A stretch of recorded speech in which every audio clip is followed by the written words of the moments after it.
बेटा English channel पर हम आपका हार्दिक अभिनंदन करते हैं।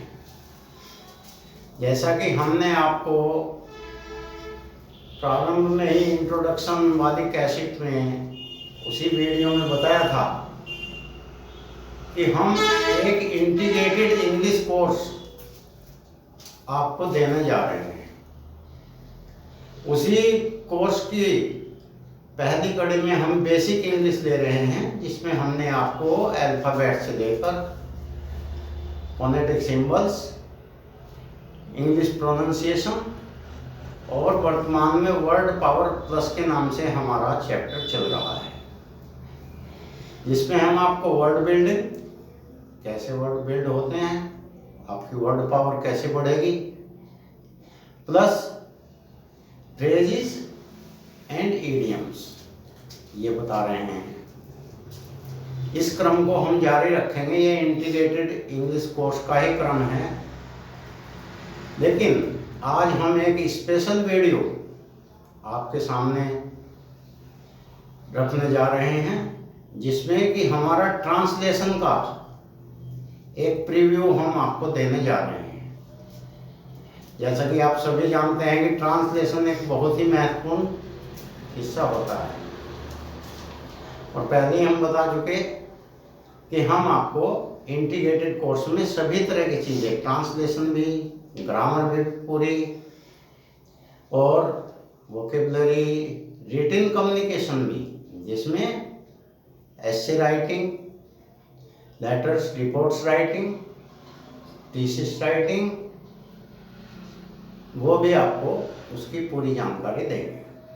तो आइए आज इस विशेष कैसेट को हम आपके सामने पेश करने जा रहे हैं। इसमें आज हम आपको, जैसा कि आप सभी जानते हैं कि ट्रांसलेशन में, अनुवाद में, जो हिंदी से इंग्लिश अनुवाद करते हैं, उसमें टेंसेस, जो काल होते हैं, उनका बहुत महत्व होता है। जो वाक्य होते हैं वो किस किस काल में होते हैं, उनकी जानकारी बहुत ही महत्वपूर्ण होती है। तो इसमें आप सभी जानते हैं कि टेंसेस 3 प्रकार के होते हैं: present tense, past tense, future tense. इन सब के 4 हिस्से होते हैं, जैसे present indefinite, past indefinite, future indefinite. फिर इसी तरह इनके कंटिन्यूअस होते हैं सभी के, परफेक्ट, कंटिन्यूअस और परफेक्ट।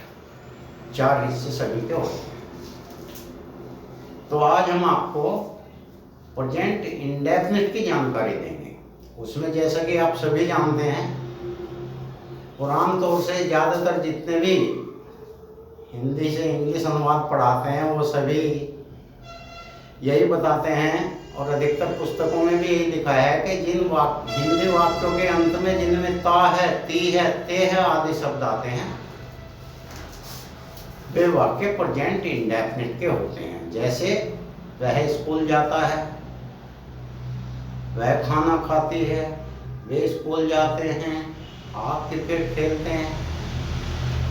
तो ये ता है, ती है, ते है वाले वाक्य प्रेजेंट इंडेफिनिट के होते हैं। लेकिन इसमें अपवाद भी हैं। अब मैं एक वाक्य आपसे कहूँ, मेरे फ्रेंड ने यह खेत जोता है, तो इसमें ता है आया है बाद में, लेकिन क्या ये प्रेजेंट इंडेफिनिट का वाक्य है? ता है तो इसमें भी है, लेकिन कार्य इसमें फिनिश हो चुका। मेरे दोस्त ने खेत जोता है, तो वो खेत जोत चुका, तो इसको आप कैसे बनाएंगे? इसको तो आप प्रेजेंट इंडेफिनिट में नहीं बनाएंगे। तो ऐसे एक्सेप्शन भी हैं, जरूरी नहीं है कि ता है वाले सभी वाक्य प्रेजेंट इंडेफिनिट के हों। अब इसको तो आप प्रेजेंट परफेक्ट में बनाएंगे, क्योंकि कार्य हो चुका। इसी प्रकार रहा है, रही है, रहे है वाले में सभी लोग कहते हैं कि जो वाक्य रहा है, रही है, रहे है वाले होते हैं, वह प्रेजेंट कंटिन्यूअस के होते हैं। लेकिन मैं पेड़ के नीचे बैठा था, मैं कमरे में खड़ा था, ये वाक्य तो कंटिन्यूअस टेंस के हैं, पास्ट कंटिन्यूअस के। मैं कमरे में बैठा हूँ, ये प्रेजेंट कंटिन्यूअस के हैं। तो इसमें तो कहीं रहा है, रही है, रहे हैं, नहीं आ रहे। तो इसमें बहुत सारे अपवाद हैं, जरूरी नहीं होता कि इन्हीं शब्दों से ये बने। खैर, आज हम एक ऐसी चीज आपको ट्रांसलेशन में बताने जा रहे हैं जिसका प्रयोग हम अपनी दैनिक बोलचाल की भाषा में भी और ट्रांसलेशन में भी बहुत अधिक करते हैं। इसको हम कहते हैं एम्फेटिक सेंटेंसेस, जो जोड़ देकर कहने वाले वाक्य होते हैं। जैसे कि प्रेजेंट इंडेफिनिट में आप देखिए, हम कहते हैं मैं खाना खाता हूं, आई ईट द फूड। लेकिन अगर मैं कहूं मैं खाना खाता तो हूं, तो इसको कैसे बनाएंगे? तो इन वाक्यों में डू, डज, डिड का प्रयोग करते हैं, वो हम आपको बताते हैं। चाहे ये प्रेजेंट इंडेफिनिट के हों, चाहे ये पास्ट इंडेफिनिट के हों, जो इस तरह के एम्फेटिक वाक्य होते हैं उसमें डू, डज, डिड का प्रयोग करके इनको एम्फेटिक बनाया है। आइए आज वही हम आपको सिखाते हैं।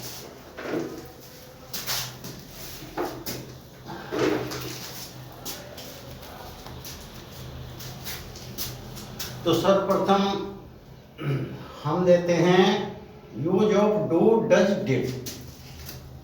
डू, डज, डिड से एम्फेटिक सेंटेंस कैसे बनाए जाते हैं इनका प्रयोग करके। अब इनका प्रयोग किसी बात को जोड़ देकर कहना, जैसे मैं खाना खाता तो हूं, मैं खाना अवश्य खाता हूं या जरूर खाता हूं।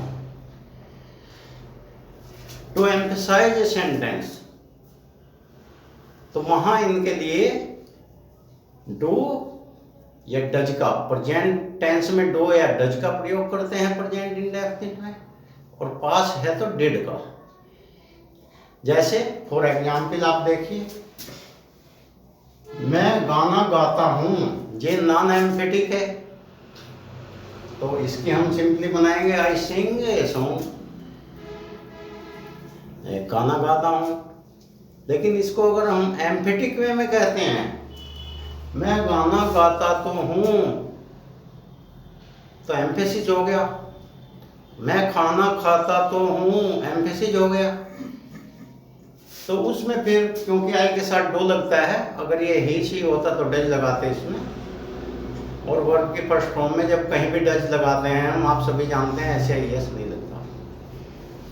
आई के साथ डो लगता है, I do sing a song, ये एम्फेटिक बन गया, मैं गाना गाता तो हूं।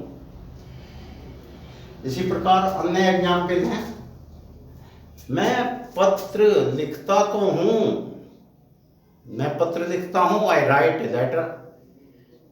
मैं पत्र लिखता तो हूं, I do write a letter, do लगेगा। इसी प्रकार अन्य आप देख लेते हैं कुछ और एग्जाम्पल, नॉन एम्फेटिक और एम्फेटिक के एग्जाम्पल आप देखिए।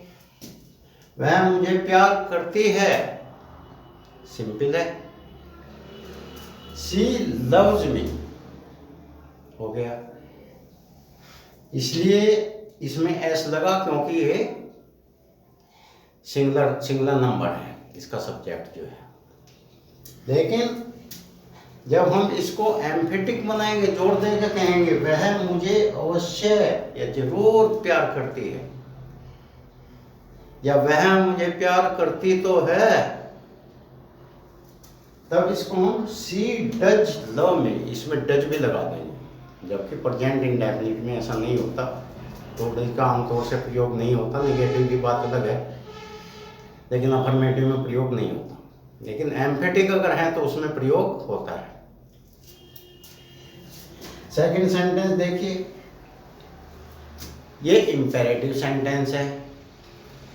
जैसे हमें किसी से कहना है, कोई हमसे कह रहा है कि मैं तो आपके घर आना चाहता हूं, हमें कहना है जरूर आना, अवश्य आना, तो हम कहेंगे डू कम या प्लीज डू कम। उसमें वर्ब की फर्स्ट फॉर्म से पहले डो लग जाता है, क्योंकि उसमें यू जो सब्जेक्ट होता है वो छिपा हुआ होता है, इसलिए डो लगाते हैं, उसमें डज नहीं लगता। जितने भी वाक्य होंगे उनमें डो लगेगा, इंपेरेटिव वाक्य जितने भी होंगे।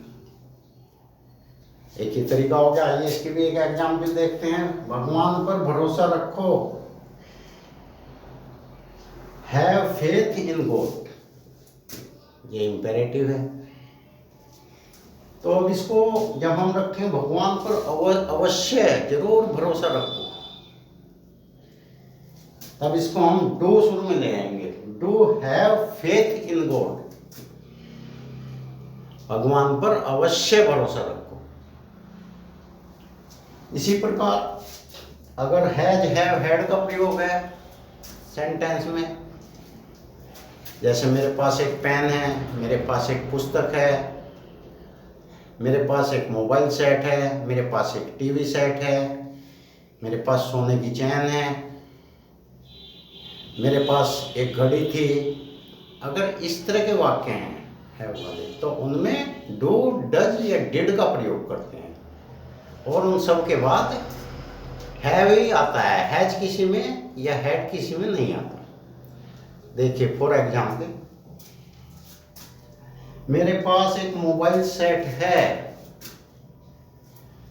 तो I have a mobile set. ये तो नॉन एम्फेटिक है, कोई दबाव नहीं है इसमें, कोई जोर दे के बात नहीं कही। लेकिन मैं एक मोबाइल सेट रखता तो हूं, तो लगा दिया, या मैं एक मोबाइल सेट अवश्य रखता हूं, जरूर रखता हूं, तो इसमें हम क्या करेंगे, डू लगा देंगे हैव से पहले। I do have a mobile set. और एग्जाम्पल लेते हैं, एक उसके पास एक छाता था, ये नॉन एम्फेटिक है, तो शी हैड एन अम्ब्रेला। इसको हमने ऐसे बना दिया, शी हैड एन अम्ब्रेला, उसके पास एक छाता था, ये बन गया नॉन एम्फेटिक। इसको जब एम्फेटिक बनाएंगे तो इसमें डिड लगा देंगे। She did have an umbrella, वह एक छाता रखती थी, या उसके पास एक छाता था, वह एक छाता जरूर रखती थी। वह एक छाता रखती तो थी, तो भी लगाएंगे तब भी बनेगा, अवश्य जरूर लगाएंगे तो भी। अब एक एग्जाम्पल और आप ले लीजिए इसी की। वह नए साल पर अपनी प्रेमिका, पत्नी या मंगेतर, तीनों में से किसी की पत्नी हो सकती है, किसी की प्रेमिका हो सकती है, किसी की मंगेतर जानते हैं आप, जिससे मंगनी हो जाती है, उसे इंग्लिश में फियंसी कहते हैं, और जो मंगेतर होता है उसको फियंस कहते हैं। तो उनमें किसी को भी नए साल पे बधाई जरूर देता हूँ। वह नए साल पर अपनी प्रेमिका, पत्नी, मंगेतर को बधाई जरूर देता है।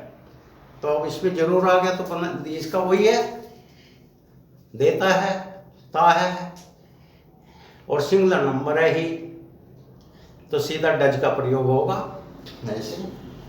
He does congratulate his beloved, इसमें बिलव्ड होता है, जैसे लवर होता है ना, प्रेमी को तो लवर कहते हैं, लेकिन प्रेमिका को बिलव्ड कहते हैं, BLOVD, ये दोनों एक दूसरे के हो गए। He does congratulate his beloved या oblique wife या fiancée कहते हैं मंगेतर, at the new year। तो ये हमने आज आपको एक ट्रांसलेशन के पार्ट में एम्फेटिक वर्ब का प्रयोग बताया है, जिसमें जोर देकर कोई बात कही जाती है, उसकी ट्रांसलेशन कैसे बनती है। उम्मीद है कि आप इससे लाभान्वित होंगे इस जानकारी से, और हमारे इसी तरह की जानकारी आपको बेटा इंग्लिश चैनल पर मिलती रहेंगी, और आप हमारे चैनल को अधिक से अधिक सब्सक्राइब करेंगे, अधिक से अधिक कैसेट हमारी शेयर करेंगे, अपने नियर एंड डियर को, अपने दोस्तों को शेयर कराएंगे, और हमारा उत्साहवर्धन करने के लिए हमें पूरा सहयोग करें। धन्यवाद।